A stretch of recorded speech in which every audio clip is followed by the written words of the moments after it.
Often described as laboratories of democracy, state legislatures have historically been credited with introducing policies that eventually make their way to Washington. Legislatures can move more quickly and deftly than the often gridlocked and polarized Congress. Think of state legislatures as Silicon Valley startups and Washington, D.C. as, well, old-line industries. But in recent years, that polarization and partisanship has made its way to state capitals. After the 2022 election, there are fewer divided state governments and more one-party majorities than we've seen in almost 70 years. So does that mean that the state legislatures can no longer produce the kind of dynamic policymaking we've seen in the past? And as we head into 2024, state executives have become hot political commodities, with many governors, think Florida Governor Ron DeSantis or Virginia Governor Glenn Youngkin, being mentioned as potential presidential candidates.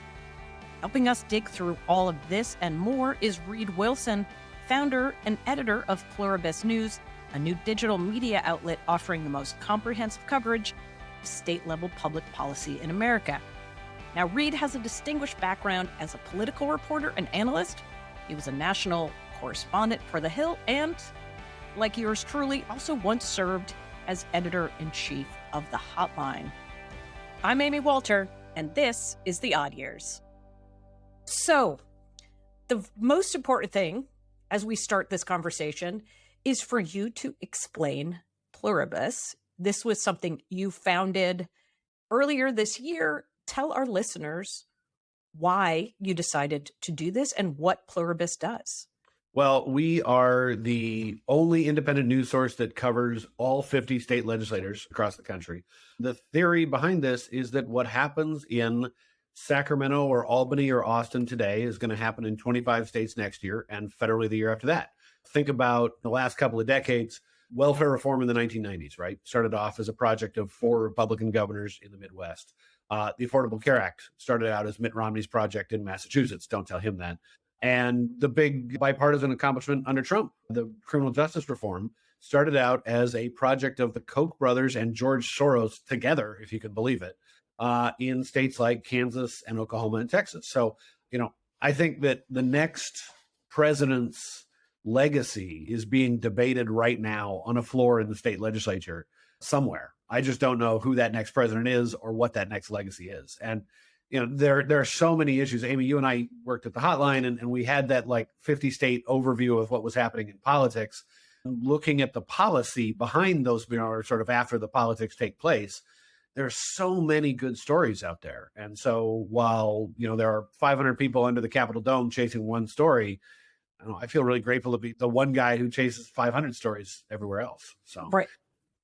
Well, Reid, that segues perfectly into my very first question for you, because you're right. For years, there's been that saying that the state capitals are the laboratories of democracy, right? Mhm. They are much more deft and able to tackle policy issues where Washington kind of gets slowed down by process and politics. And yet, over these last 10 or so years, we've seen state legislatures become sort of wrapped up in the same partisan, polarizing paralysis, if you will, that we've been seeing in Washington for some time. So can you talk a little bit about that? Are state legislatures really as vibrant when it comes to policy as they were, say, back in the 90s or earlier than that? Yeah, I think they're actually more so now. I think they are doing more things because Congress is doing less. Let's take the tech space as a perfect example here. Here are a bunch of issues that no legislator has ever had to deal with because, Facebook and YouTube and all the rest weren't a thing 10, 15, 20 years ago. And what are those companies? Are they media platforms? Are they advertising companies? Are they whatever they happen to be? Is Uber a transportation company or is it just a networking company? Congress is not answering any of these questions. So the states are. And what we'll see in a lot of states this year is, 5 different states will try 5 different things to regulate tech or to protect kids and privacy and things like that. And next year, 5 other states will adopt one of those approaches. So sort of the best one is gonna come to the fore. We saw this in California in September. They passed a bill called the Kids Code, which governs how social media companies treat kids. Please tell me they didn't use 2Ks to do kids and code. Oh, no, they did not. All right. That's the kind of thing that makes me insane. Sorry. So the kids code. Well, all right. So California passed it in a bipartisan basis. A Republican and a Democrat introduced it together. Actually, you probably know the Democrat. You remember Buffy Wicks? Yes, who was with the Obama administration. Yeah. Yep. She's an assemblywoman in the California Assembly now. It's her bill. And after that bill passed in California, a Republican introduced her version in Minnesota and a Democrat introduced his version in New York. So we can already see something like that moving across the states. And that happens in literally every issue that you can think of. And when Congress doesn't do something, they leave it up to the states. The vast majority of states are completely controlled by one party or the other. So there's less partisan rancor because minority party has a lot less opportunity to win back control in an election, and the majority gets to experiment. And so we see, as a consequence, we see some really innovative policy on the progressive side coming from Washington and Oregon and California, and on the conservative side from Georgia and Arizona's been a real leader. They're going to be less so now that they've got a Democratic governor, but places like Georgia, like Iowa, oh my God, Kim Reynolds is doing, it's like getting her entire wish list right now. It's really interesting to see. But yeah, I mean, there are some competitive states where the partisanship is akin to what happens in Congress. But because in the vast majority of states, one party overwhelmingly controls, that's less of an issue because the two sides are less competitive. That raises a really interesting point, Reid. So I looked at the fact that after this last election, fewer states now have divided government than we've seen in the last, I think, 70 years, right? Where it's one party in control of the governor, state house, state senate than anytime we've seen in the last 70 years. That was a recipe for maybe more messaging sort of legislation, legislation that was focused almost exclusively on the issues that animated Republicans or issues that animated Democrats, progressives versus conservatives. What you're suggesting is actually those issues may still be there, but they're also doing stuff in an innovative way on issues that aren't really the cultural hot points. So can you point to, so tech is one. Are there other issues you've seen this play out? Yeah, I mean, there are literally any issue we could talk about. They're there. I'll get to a few in a second, but I'll just say that 98% of the time that you hear about a state legislature, it's because they're doing something crazy that has gotten Fox News mad or MSNBC mad. What they're actually doing 98% of the time is the bipartisan stuff that gets 99 votes. And because the 49 states have balanced budget amendments, and so they actually have to pass a budget, and that's how they do a lot of their policy. So because they've got to come together and do something, like they have an incentive and an impetus to do something when Congress doesn't. And so I think that's a big part of the reason that we see things happening. When we think about the bipartisan trends on anything, I mean, I'll tell you, nuclear energy is really hot right now. There are more than 100 bills across the country that have been introduced this year. It's a totally bipartisan thing. You're seeing Gretchen Whitmer in Michigan talking about it, and Glenn Youngkin in Virginia talking about small modular reactors. That's the new hot thing. Not the typical. You don't have to build the 3 Mile Island type of. These are like smaller things that could power, that's right. I don't know, 20 or 30,000 homes. That's right. And that's the new hot thing. And energy and climate is a big deal. It varies in the way people approach it, right? Democrats will talk about climate change and Republicans will talk about clean energy. They have energy independence versus climate. They have their code words, but they're really talking about the same thing. Another big area an area that used to be bipartisan, but is now becoming more partisan is on the education front. That's right. And now there's sort of two sides of this. The bipartisan side is that right now, because states have so much money, like every teacher in America is going to get a huge raise. Blue states, red states, doesn't matter, you get a raise. Because there are these massive teacher shortages, and frankly, they can go to the neighboring state and get a big fat pay raise. And so why not keep them here? A really interesting thing, sorry for the tangent, but something I had noted 10 years ago when I started covering the states, I was watching governors competing for businesses to try to attract businesses to their states. Now they're competing for workers. Worker shortages are such a big deal right now that every state is dealing with them in every industry and in state government. That's a big deal too. So anyway, on the education side, the bipartisan thing is every teacher gets a raise. The more partisan thing is on universal vouchers and education savings accounts, both of which are big Republican priorities to give kids money to go to private schools or religious schools or for homeschooling. On the Democratic side, that is not as much of a priority, if you will. And that's before we get into the really contentious stuff like what passed in Florida last year. Don't say gay bill down there. Well, and the issues about AP, African-American history and things like this. So is what you're sensing that while the AP story and the transgender issues may be getting a lot of headlines nationally, these aren't consuming the state legislatures in the same way that they may be consuming our politics? They're not consuming the legislatures because the legislatures tend to move past these hot button issues pretty fast. This is a big part of the reason that we exist, is that when a trend pops up in the states, it can spread like wildfire. Like a year ago, or maybe a year and a half ago, what share of Americans had ever heard the words critical race theory? But then it became a big thing, and then it got into the Virginia governor's race, and suddenly every red state was passing something, and they did it all real quick. This time around, in just the first couple of weeks of session, we've seen a lot of transgender bills, a lot of bills about drag shows, a lot of bills about abortion.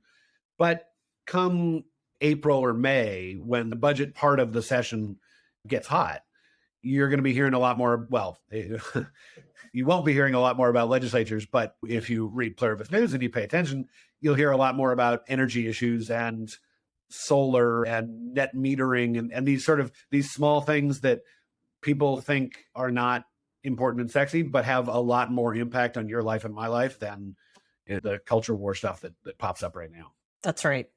Reid, you raised the point about states sitting on a bunch of money. And a lot of that is the COVID funds that went to these states. Some of it is states got a lot more in tax revenue than they expected during the COVID shutdowns. Is there, besides teacher pay raises, is there another consistent theme that you're seeing in states about what the governors and legislatures are deciding to spend it on, or maybe to hold on to it and create bigger rainy day funds, things like that? Okay, so a couple of different things here. First of all, rainy day funds are at a level we've never seen before. States have saved more money than they ever have before, which is good news, right? Everybody likes savings. We're seeing this really interesting trend here. In a lot of states, governors and legislators are saying, look, we're going to use this money for one-time projects, as opposed to ongoing projects, which we would then have to cut if a recession comes, if things turn bad. On the other hand, they're also passing extended projects that will continue beyond just a one-time thing. In blue states, the one-time part of that is tax rebates that go back in the form of checks to people whoever qualifies. And the ongoing spending is a social program or expanded pre-K. That's a massive thing right now in a bunch of states. Gretchen Whitmer's going to do that in Michigan. In the Republican states, in the red states, it's the reverse, right? They're passing tax cuts that will last long past the good times. And they are using the one-time money for things like infrastructure and roads and bridges and things like that. Yeah, interesting to note that the two sides have very different priorities in that particular area. It is not surprising at all. Now, one of the other surprises, though, for the 2022 elections was the fact that we saw only one incumbent governor lose. Yeah. I suspect that a part of that was that despite COVID coming at the very beginning or sort of the midpoint of their terms, they were blessed with the fact that the economy was not terrible in their states, right? What they thought they were going to have to do was go in and cut a lot of spending because their states suffered under COVID. What they were able to do was not only keep the lights on, but then even during the last election, give rebates and promises of more money going into people's pockets. So do you think that was a big reason for the success that incumbents had in 2022? Or do you have some other reasons for what we saw at the state and gubernatorial level last election? I would say most governors were the faces of their local responses to COVID. And so everybody saw their governors leading. And yeah, they might not have loved shutdowns, or they might not have loved opening up The everything school too fast, closing and whatever. But forgive me for stereotyping, but if you were the type of person who was going to get really mad about a shutdown, like I can probably guess how you're going to vote in November. And I don't think COVID changed a lot of minds. Even in Nevada, the one instance where an incumbent lost, the economy is actually good. Like Nevada has historically high unemployment rates versus other states in the country. And Nevada's unemployment rate is lower now than it has been in a very long time. The problem is that it's such a service-based economy, That's right? right. Everything is gaming. Those shutdowns really hurt Governor Sisolak, in particular, in the two main areas where he needed his votes, in Clark County and in Washoe. I will say, I mean, like the hardest thing in American politics to do is to beat a sitting governor. And as a matter of fact, I just did the math on this. Over time, it's actually gotten harder. So over the last, it was between about 1980 and 2014, it was about 80% of governors won re-election if they sought a new term. And since 2014, 90% of governors have won re-election as they seek a new term. So Sisolak is one of a small handful of governors who have lost. But if you were going to pick a year, again, just in a vacuum, if you'd say, what would be a really difficult year to run for re-election? I would say that the re-election effort for a governor who had to go through a pandemic crisis, an economic crisis, boy, that could be really tough for a governor to overcome. In every single case, but for, as you pointed out, Sisolak, they all did really well. Yeah, they did. And I think it's interesting to watch these governors because we're in sort of a golden age of governors. If you're on the left or the right, why would anybody look to the Senate for a presidential candidate these days? Like, okay, everybody's going to talk about Ron DeSantis. People should be talking about Brian Kemp. Like, I have never seen a candidate better use the levers of power, the levers of government to bolster his own reelection chances than I have Brian Kemp. That was incredible politics. On the left, you've got, let's just talk about the new guys. I mean, Josh Shapiro and Wes Moore are going to be in the national conversation at some point. Gretchen Whitmer pretty much already is near the top of the pack there. I don't know. It's the golden age of governors. That's what I've been saying. It's so weird, Reid. I remember, I think, reading somewhere, somebody writing about Brian Kemp. Yes, I agree with you completely because I wrote the same thing. We are in a mind meld situation that for a purple state governor, to me, his success is one that Republicans should seek to emulate, or at least to take a look at to say, maybe this is the kind of national candidate who could win us back purple states in 2024. The other people I wanted to ask you about, because this was a perfect transition to my next question about the rising stars. The two other names we hear about on the Republican side, Greg Abbott down in Texas, and then Chris Sununu, right? Yeah. Yes, Chris Sununu up in New Hampshire. Talk to me about those two executives and how they performed in their states and what they would look like, you think, as a national candidate. Let's start with Abbott. I think he's the more interesting one, with apologies to Governor Sununu. Abbott was Ron DeSantis before DeSantis was DeSantis. He's in his third term as governor. He's been, by any objective measure, an extremely conservative governor running a big state. And let's not forget that while his predecessor didn't do great on the presidential stage, the predecessor of his predecessor was, a two-term president, George W. Bush. I'm surprised that Abbott is not getting more attention, has not been a conservative darling as much as other people have become, and isn't out there more. Like, I would expect him to have gone to Iowa and New Hampshire by now, but he really hasn't. Our mutual friend, Chuck Todd, thinks that this is the New York media's pro-Florida bias. It is a fascinating point because both he and Kemp defeated Democratic superstars from 2018, right? Stacey Abrams and Beto O'Rourke.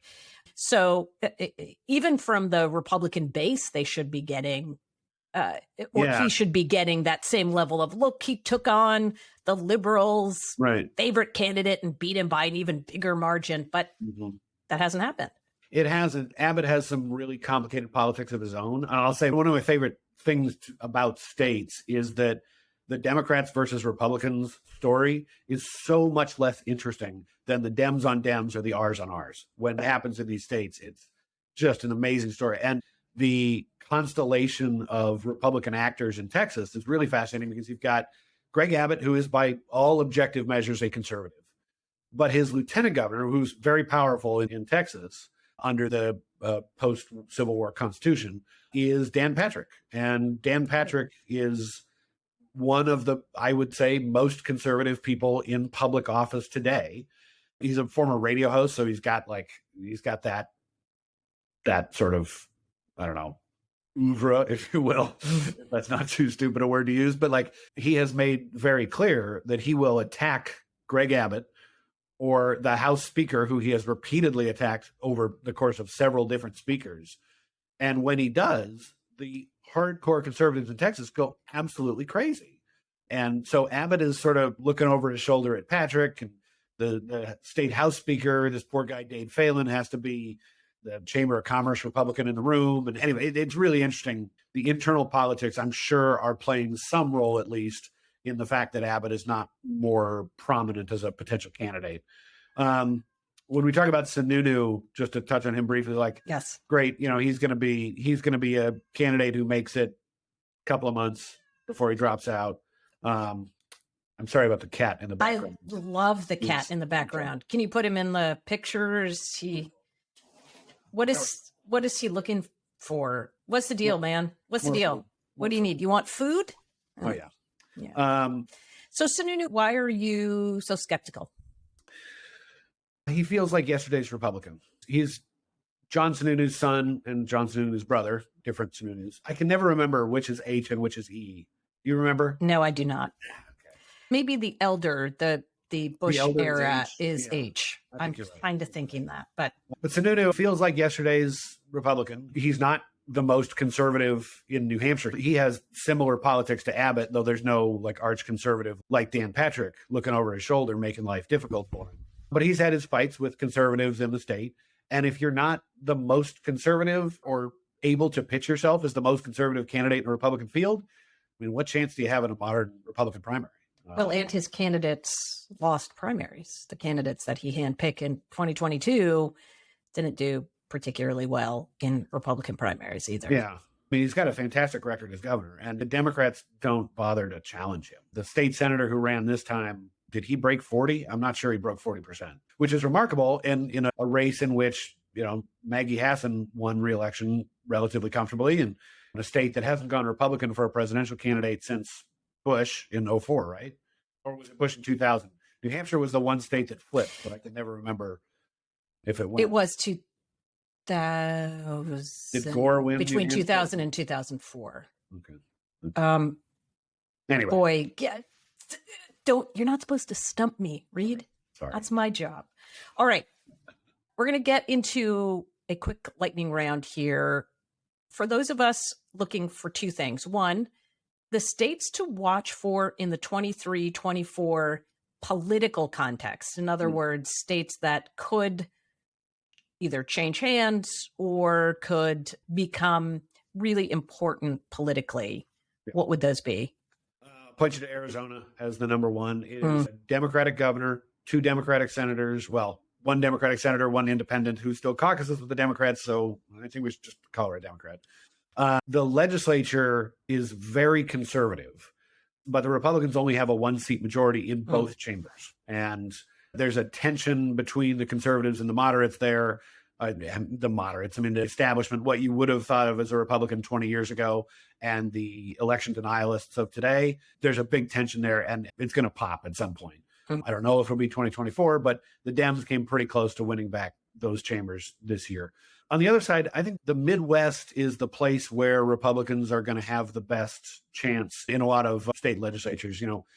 Michigan and Minnesota just flipped this year. They could flip back in 2040. Democrats are being very aggressive in both states.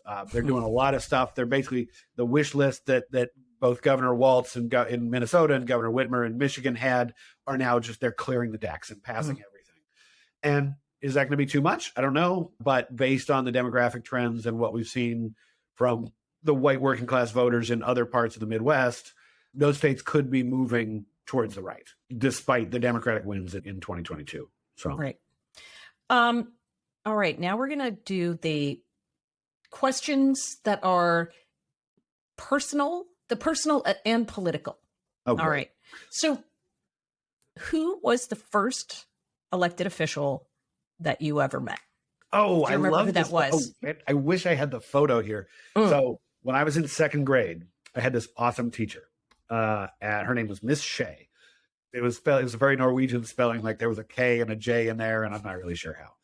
But there was a huge teacher strike in Washington State when I was in second grade, and I was really depressed because I was out of school for 2 weeks. And so my parents, in a nice way of teaching me about how a bill becomes a law, took me down to Olympia to meet my state representative, who was the chairman of the House Ways and Means Committee. And he talked to me about budgets and pie charts and, well, these people want this money and these people want this money, but we only have this much money and all that stuff. And I followed his career as he became King County executive, and then he became governor, and then he became Commerce Secretary under Obama, and Obama's ambassador to China, and it was Gary Locke. Does he know this story? Yes, he does. I have a photo of him, and I mean, I'm yay high. All right. He's, for some reason, I guess this was the thing in the early 90s. He has a tie that's like down to his knees. It's just way over tied.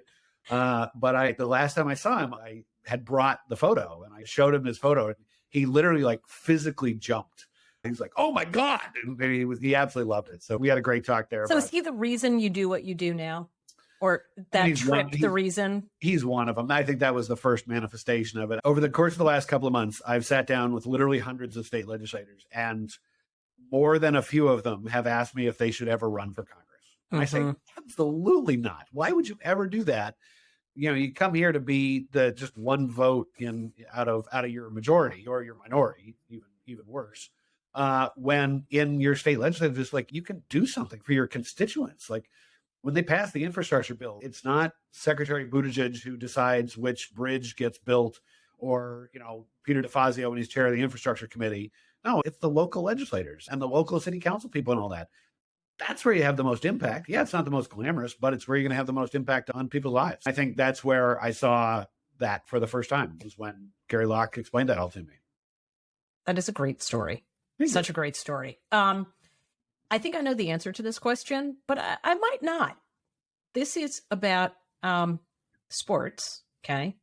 If you could watch any sporting event live, what would it be? I did. I watched the one I wanted to a couple of years ago. I got to go see the Tour of Flanders and Paris-Roubaix. And I wrote about it for the Washington Post, and I actually rode Paris-Roubaix. I know. I can't believe you did that. Yeah. You rode the cobblestones. Yes. So can I give? Yes, please explain the right. Hell of the North to. Yeah. Everybody knows the Tour de France when you're talking about bike racing, but there are these one-day classics that happen in the early part of the spring. They're coming up in a couple of weeks, a couple of months, like late March, early April, and they happen in northern France and Belgium, and the weather's always terrible. And these two races in particular, there are all these cobblestones, and they're nasty. And cobblestones sounds gentle. I mean, these are like boulders, like maliciously shaped boulders intent on wounding you, and you got to ride over them on a bike. I am only lucky that I didn't break my collarbone. So those are cool to see. I guess the next one I want to go see is Strada Bianchi, which is super cool. They ride up into Siena, up this like 18% grade at the end of a day on the white roads of Tuscany. Hard to beat that, right? That is amazing. Amazing. How many times did you wipe out on the cobbles? Okay. Once. Yeah. On the very first sector that I did, about 20 yards in, I just hit the line wrong, and I toppled gently into the grass. It was a nice soft grass, which is why they started that there. But I have this distinct memory of looking up at the sky, thinking to myself, "Oh my God, what have I done? I have so much more of this to go." Yeah. And thinking I was never going to make it. But you did. I'm very proud of you. I found somebody who looked like she knew what she was doing, and I followed her, and she took me over the right line. So there we go. Well, Reid Wilson, this has been great. Thank you for taking time. I know starting your own brand new business comes with a lot of responsibility. So I really appreciate you giving a little bit of time back. And a shout out to my fellow Hotline alum, editor-in-chief. All of the Hotliners say, right, once a hotliner, always a hotliner. We stick together. Of course, we'll be encouraging not just our listeners here, but I encourage everybody I talk to subscribe to Pluribus. It is a fantastic look at what is going on in the 50 states, the trends, the outlook, and more importantly, I think, and that is my takeaway from this conversation, the optimism about politics, because it shows that it does actually work most of the time. We just tend to, and the political press just tends to spend a lot of time on what's not working. Yeah. I think that's the case. And thank you so much for having me. Of course. The Odd Years is brought to you by the Cook Political Report.